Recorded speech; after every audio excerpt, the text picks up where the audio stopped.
ডাক্তারের কাছে লয়ে যাও, ডাক্তারের কাছে লয়ে যাও, সুস্থ হইব নে। আরে কি দিয়ে মারছ? এই যে করতেছ বেন্দা, কি করছ?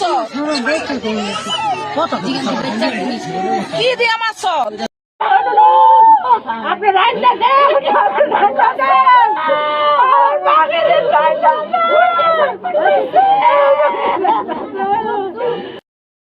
শরম না, আমি এত বছর কিছু করতে পারলাম না, আমি এমন পরকিয়া করে শেষ করে দিলাম। আরে পরকিয়ার ব্যাপারটা যে বললেন এটা আসলে কি? বুঝে কলাম ওই ছোট এবারে আর বোন আছে, নাগির বিয়ে করছে ছোট মাগির বোন, এবারে বোন আইলা আর গলায় ঝুলা দিছি, ইটালি দেখছে আর আগে বিয়ে করাইছে, হেরি দেখতে পোলা হইছে, হেরি দেখতে আমার সংসারে আমার পোলা খাইয়া লাইলো, এমন সংসার আগুন লাগাই দিল, আমার পোলারে শেষ করছে। সংসার তো আপনার কাছে অনুরোধ, আমার পোলার একটু আইনা দিতে পারবেন? সংসার খাইয়া দিল আল্লাহ, টাকা পয়সা দেয় নাই। ইতালিতে পারিবারিক বিরোধের জেরে ছোট ভাইকে হত্যা, গ্রেফতার বড় ভাই। নিজস্ব প্রতিনিধি। মুন্সিগঞ্জের টঙ্গিবাড়ি উপজেলার পশ্চিম সোনারং এলাকার দুই প্রবাসী ভাইয়ের মধ্যে দীর্ঘদিনের পারিবারিক বিরোধের জেরে ইতালিতে ঘটে গেছে মর্মান্তিক হত্যাকাণ্ডের ঘটনা। এ ঘটনায় অভিযুক্ত বড় ভাই হুমায়ুন ফকিরকে গ্রেফতার করেছে ইতালির আইন শৃঙ্খলা বাহিনী। জানা যায় বৃহস্পতিবার ৩০শে এপ্রিল রাত আনুমানিক ৮টার দিকে ইতালির লেইজ শহরে বড় ভাই হুমায়ুন ফকির তার ছোট ভাই নয়ন ফকিরের ওপর ধারালো অস্ত্র দিয়ে হামলা চালান। এতে গুরুতর আহত হন নয়ন ফকির। পরে ঘটনাস্থলেই তার মৃত্যু হয় বলে জানা গেছে। স্থানীয় ও পারিবারিক সূত্রে জানা যায় দুই ভাই দীর্ঘদিন ধরে ইতালিতে বসবাস করে আসছিলেন। পারিবারিক বিভিন্ন বিষয় নিয়ে তাদের মধ্যে দীর্ঘদিন ধরে বিরোধ চলছিল বলে ধারণা করা হচ্ছে। ঘটনার দিন সেই বিরোধ চরম আকার ধারণ করলে এই হত্যাকাণ্ডের ঘটনা ঘটে।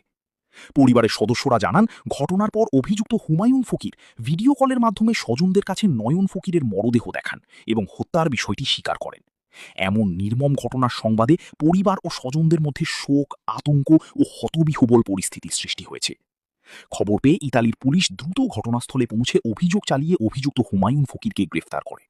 বর্তমানে এ ঘটনায় তদন্ত কার্যক্রম চলছে বলে জানা গেছে। বিদেশের মাটিতে একই পরিবারের দুই ভাইয়ের এমন মর্মান্তিক ঘটনায় মুন্সিগঞ্জের টঙ্গিবাড়ি উপজেলার পশ্চিম সোনারং এলাকায় নেমে এসেছে শোকের ছায়া।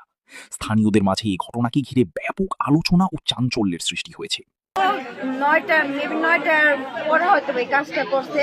এই কাজ করার পরে ও ফোন দিছিল, হয়তো সর্বপ্রথম আমারই দিছে। তো ফোন দেওয়ার পরে আমি দুইবার ফোন দিছে পরে আমি ধরছি, ধরে হ্যালো হ্যালো করছি, কিন্তু কিছু দেখা যায় না। মানে আমি যে কথা বলতেছি ওটা শোনা যেতেছে, তার ওইখান থেকে কোনো সাউন্ড নেই। তো আমি দুইবার ফোন দিচ্ছি, আমি দুটো বাড়ি কাইটা কিছু দেখা যায় না। দেখা তার কিছুক্ষণ পরে বাড়ির থেকে চিল্লাচিল্লি শুনতেছি যে ও এরকম একটা কাজ করেছে, ও নিজের বাইরে মেরে ফেলেছে। কিন্তু ও আমার ফোনে বলছে যে ওর বাইরে ওই মারবো। আগে পরে ওর বাপ মার অনেকবার বলছে যে আমি ওর মায়েরা ফেলাম। ওর বাপ মারও হুমকি দিতে যে আমি তোকে গায়েব করে আলাম। ওর চাচা গরু কইছে যে আমি দেশ এলে তোকেও মেরে আলাম। ও সবাই এই কথা বলছে। ও আমার এমনও বলছে যে তোর যদি আমি পাই, তুই যদি আমার বাড়ি থেকে না যাস, এমনি এমনি তো যাবি না, যদি না পাই তোরও আমি মারবো। আমারও এমন বলছে। ওর বাচ্চার প্রতি অনেক ই হয়ে গেছে। রিপ্লাই আসে নাকি, আমি ফোন কাটিয়ে দিচ্ছি। তার 1-2 মিনিট পরে বাইরে থেকে চিৎকার শুনছি যে তারা কান্নাকাটি করতে এরকম কাজ করে ফেলাইছে। এরপরে তার সবার কাছে ফোন দিচ্ছে, যারা যারা আছে, যারা যারা ধরছে সবার কাছে ফোন দিয়ে একটা কথাই বলছে যে বাসায় খবরটা বলছে।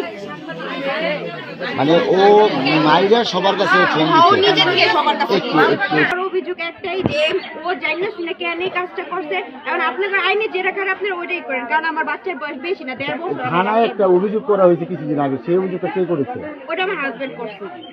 আপনার মানে আমি জানি না যে ও থানায় কথা বলছে, ও থানায় বলছে যে ওর ভাইয়ের কাছে টাকা পায়, এই টাকাটা এই অভিযোগটা ওনার স্ত্রী করছে। কোন স্ত্রী করছে তাহলে? আমার কথাই বলছে। আমি না আমার মানে ও মানে থানায় কথা বলছে যে আমি আমার ভাইয়ের কাছে টাকা পাই, এগুলা নিয়ে আমার বাপ মা সবার সাথে মানে ঝামেলা হইতাছে। আসলে ঝামেলা হইতাছে আর আমার এগুলা বিষয় নিয়ে। এটাও কখনো বলে নাই যে আমার ওই মেয়ের সাথে সম্পর্ক আছে, এগুলা নিয়ে ঝামেলা হইতাছে। এই যে ফোনে কার সাথে কথা হয়েছে যখন মার্ডার হয়েছে, তখন ফোনে যে কথা হয়েছে কার সাথে কথা হয়েছে?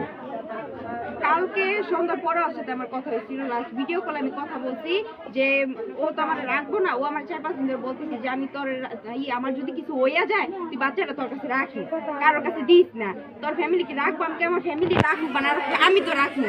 এমন কথা বলে ওর আমি বলছি যে দেখো তুমি তোমার বাপ মা জান আমি কেউ দিয়া থাকো না কেন, তোমার মনে তো শান্তি হচ্ছে, এমন কোনো কাজ করো না যাতে আমার আর আমার বাচ্চার কোনো ই করা লাগে, কারণ আমি ওর বাড়িতে আসি, আমার গার্জিয়ানও কেউ নাই কাজে কেউ কোনো কথা বলবো, যেহেতু আমার ছাইড়েই দিব তাই আমি চাই না কোনো ঝামেলার ভিতরে জড়াইতে, কারণ আমি ও আমার রাখবো না, আমি চলে যাবো, তাই কোনো কিছু করলে ওর বাপ মা পুরো ফ্যামিলি আমারই দায়ী করবো, আমার আর আমার বাচ্চাকে করবো যে আমি ইচ্ছা করে তা এরকমটা করছি। তারপরে ওরে 8:20 মনে হয় আমি 8:20 আমি মেসেজ দিছিলাম যে খাইছো, ও 8:50 রিপ্লাই দিছে যে না ওরে মাইরা আমি হেড করে খাবো, 9টার পরেও আমার 2বার ফোন দিছে। তা আমি ওর বলছি যে দেখো যাই করো না কেন আমার আরফের কথা চিন্তা করে এরপরে করলো, আমি ওর বারবার বলছি যে এমন কোনো ভুল করো না যাতে আমাকে দুইজনের কোনো ই করা লাগে, কয় না আমি ওরকম কিছু করবো না। আচ্ছা আপনার নামটা কি? আমার নাম আমেনা। আপনার বিয়ে হয়েছে কয় বছর? আমার বিয়ে হয়েছে 3 বছর। আপনি তার প্রথম স্ত্রী। আপনার স্বামীর নাম? হুমায়ুন। কত বছর যাবত সে থাকে? এই 8-9 বছর।